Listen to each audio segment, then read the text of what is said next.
그 무렵 예수님께서 배에 오르시자 제자들도 그분을 따랐다. 그때 호수에 큰 풍랑이 일어 배가 파도에 뒤덮이게 되었다. 그런데도 예수님께서는 주무시고 계셨다. 제자들이 다가와 예수님을 깨우며 주님, 구해 주십시오. 저희가 죽게 되었습니다. 하였다.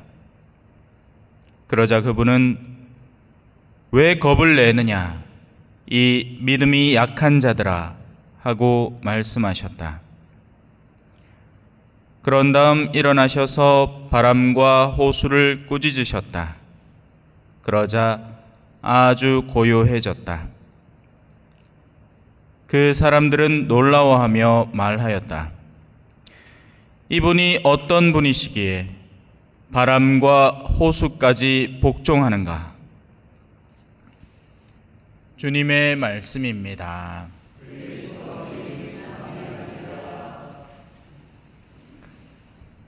찬미 예수님, 오늘 복음에 등장하는 바람과 호수로 대변되는 존재는 비정형성, 우리에게는 예측되지 않는 움직임, 그리고 그 움직임이 우리를 위협하는 상황을 의미합니다. 그것이 풍랑이고 파도가 되는 거죠. 의로운 이들에게, 하느님의 진리를 따라 사는 양선한 양심을 가진 이들에게 악인들의 비정형성은 어떤 때는 두렵기까지 합니다.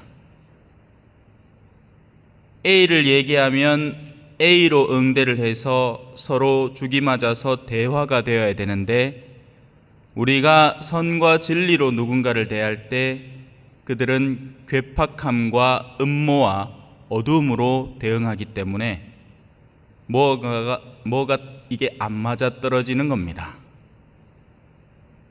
발음을 전하는데 복수를 이야기하고, 선을 말하는데 악으로 그것을 갚으려고 드는 이들.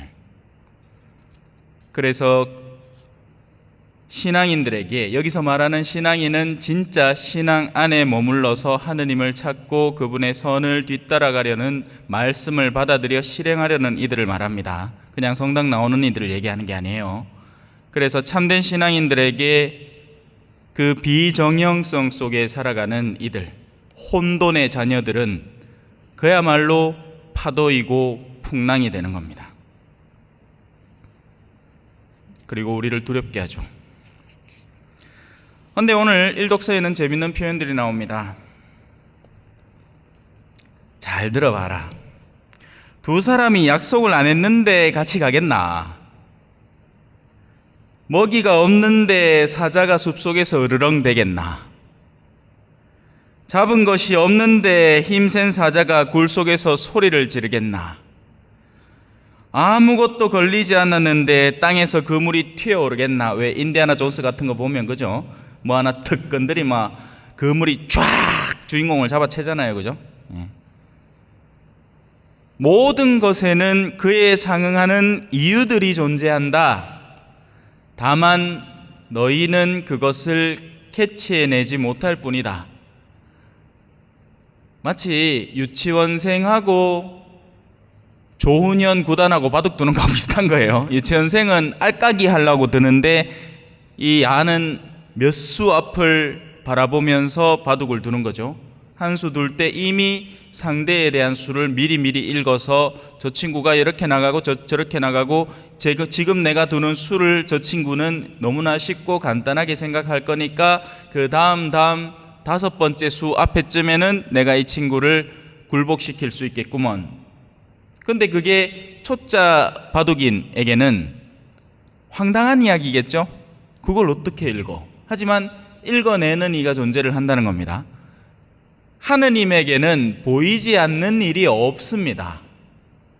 악인들의 내면 속에 일어나는 욕구의 충돌과, 뭐 간단하게 얘기하면 이거죠. 참새가 방앗간을 어떻게 지나가요? 그 고소한 냄새를 어떻게 피하느냐고요. 술꾼이 술판을 어떻게 피합니까? 악습이 가득한 이들이 악습의 잔치가 열린 자리를 어떻게 피할 수 있겠어요? 소문내기 좋아하는 사람이 수군대는 자리를 어떻게 피하냔 말이에요. 그런데 그들이 그렇게 만들어 놓는 온갖 혼돈의 장들이 하느님의 시선에는 똑똑히 보인다는 겁니다. 그래서 그들이 짜고 있는 판을 초월하는 지혜를 누구에게 선물하느냐? 예언자에게 선물합니다. 자, 여기 나옵니다. 정녕 주 하느님께서는 당신의 종 예언자들에게 당신의 비밀을 밝히지 않으시고는 아무 일도 하지 않으신다. 그러면 예언자들은 어떤 예언을 받게 되는가? 예언자들의 예언은 굉장히 명료합니다. 여기에는 혼잡함이 있잖아요. 왜 우리 그런 것도 있지 않습니까? 매듭을 푸는 성모님 들어봤죠? 왜 그런 성모님이 우리에게 요구되는가 하면 인생이 너무 꼬였단 말이에요. 하나부터 열까지 너무 복잡하단 말입니다. 어디서부터 이걸 풀어나가야 될지 모르겠어. 이게 내 문제인가 싶었는데 자식도 문제가 덕 터지고 있고, 이게 내 문제인가 싶었는데 알고 보니 부모님 문제고, 복잡해 죽겠는 거예요. 그러니 이 실마리를 풀어줄 초월적인 힘을 바라다 이제 매듭을 풀어주시는 성모님을 찾아가는 거죠. 그런데 그것을 초월하는 지혜가 있는 겁니다. 하느님이시죠. 그리고 그 하느님은 당신의 예언자들의 입을 통해서 너무나 명료한 요소들을 알려주는 겁니다. 그것이 오늘 화답송에 나오는 내용입니다.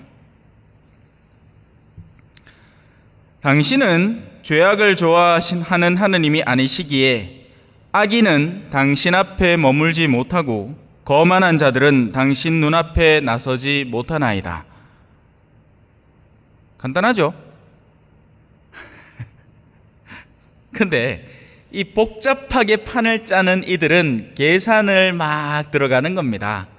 우리 중에 누군가가 1인자가 되고 누군가가 뭐가 되고 자기들끼리 판을 짜가지고 언젠가는 이거를 먹어버리겠다, 이런 식의 음침함을, 파도와 풍랑을 마구 일으키고 있는 거죠. 하지만 하느님의 시선에는 이들 모두가 무가치함으로 일단락되고 끝나버립니다. 당신은 나쁜 짓 하는 자 모두 미워하시고 거짓을 말하는 자를 없애시나이다.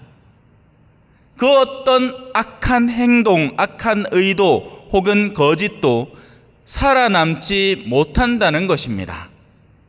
절대로요. 그들이 아무리 지금 힘세 보이고 그들이 거짓으로 무언가를 조작해내고 이 권력의 정점과 부의 정점을 쥐고 누리고 있다 하더라도 그것이 거짓과 악의 의도로 형성된 것이면 왜 거품이 그런 거 아닙니까? 그죠?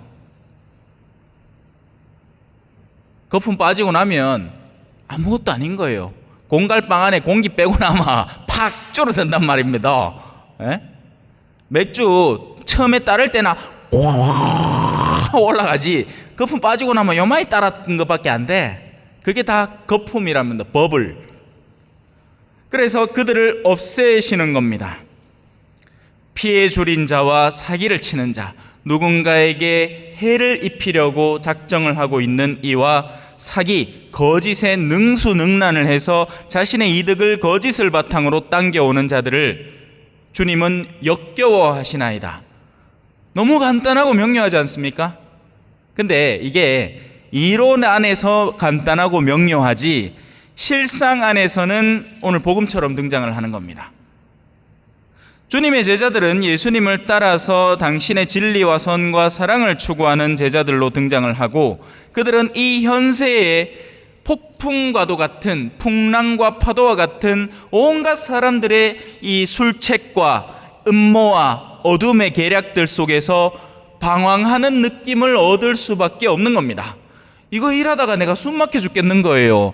나는 순진하게 말씀 전하러 왔는데 사람들이 너무 복잡한 거야.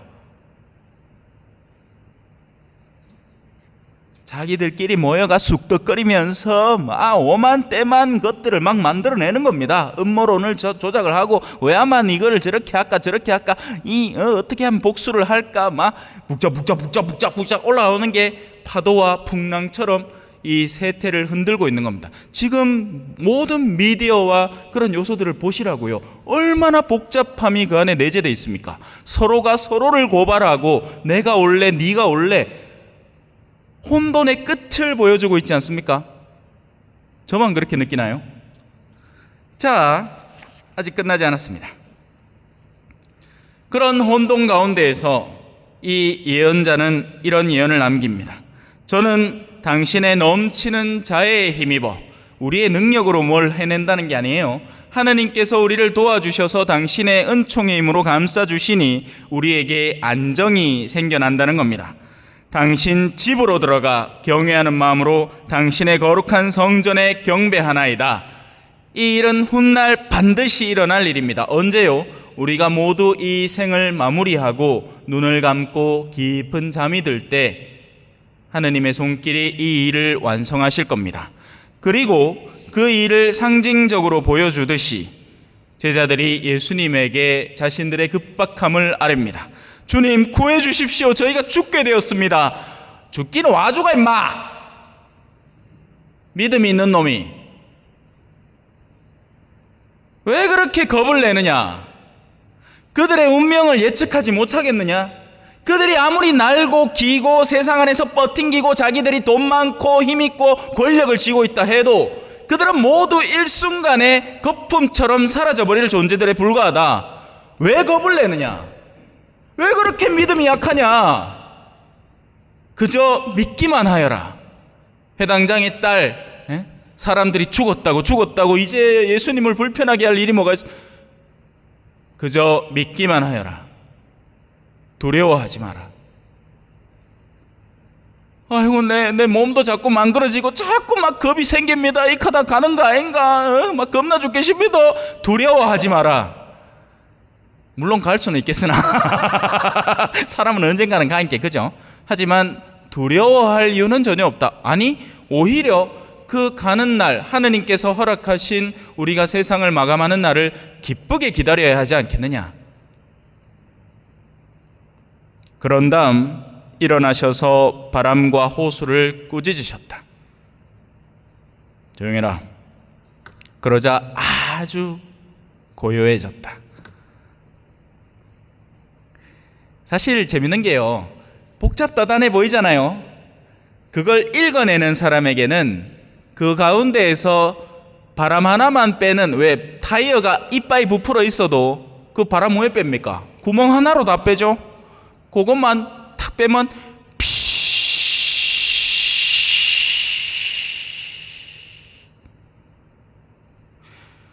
하느님에게는 그 복잡다단함의 핵심 가치가 보이는 겁니다. 그것만 톡 쳐도 모든 욕구들이 일순간에 가라앉고 잠재워지고 무색하게 변하는 거죠. 다만 하느님은 의도가 있어서 그 움직임을 남겨놓습니다. 왜? 의인들에게는 자신의 의로움을 그냥 향유할 만한 안락하고 평안한 세계가 놓여 있는 것이 아니라 자기의 내면의 믿음을 강화해야 하는 훈련의 장이 필요하기 때문에 그렇습니다. 군인들을 편안하게만 두면 당나라 군대가 됩니다. 군인들은 때로는 강한 유격 훈련도 시키고 또 맨날 작업도 시키고 그 땡볕에 사바나 들고 땅파락하고 옆 팠는 거 절로 옮기고 저 팠는 거 절로 옮기고 그렇게 해야 실제 훗날 진짜 전쟁 상황이 벌어졌을 때 움직일 수 있는 군인이 되는 거죠. 용감무쌍하게 자기에게 닥쳐오는 온갖 시련의 일들도 거침없이 이겨낼 수 있는 준비된 군인이 양성되는 겁니다. 그래서 믿음을 가진 이들에게는 항상 믿음에 반하는 시련의 자리가 준비되어 있는 겁니다. 이제 좀 안정인가 싶으면 또 혼란이 시작되고, 그걸 겨우겨우 마음 써서 잠재웠나 싶으면 또 다른 혼란이 시작될 겁니다. 제가 여길 떠나려는 움직임을 보이는 것 같아서 아쉬우세요? 저는 그렇게 생각 안 합니다. 이제 이 여기에 혼돈이 어느 정도 멈춰졌으니 또 새로운 영역이 저를 기다리고 있고 하느님은 저를 그곳으로 불러주실 것을 제가 기다리고 있는 겁니다. 세상 그 어디에도 잠잠함이 없다는 것을 깨달았거든요. 그게 신앙인이 가는 여정입니다. 사람들은 놀라워하며 말하였다. 이분이 어떤 분이시기에 바람과 호수까지 복종하는가? 아멘.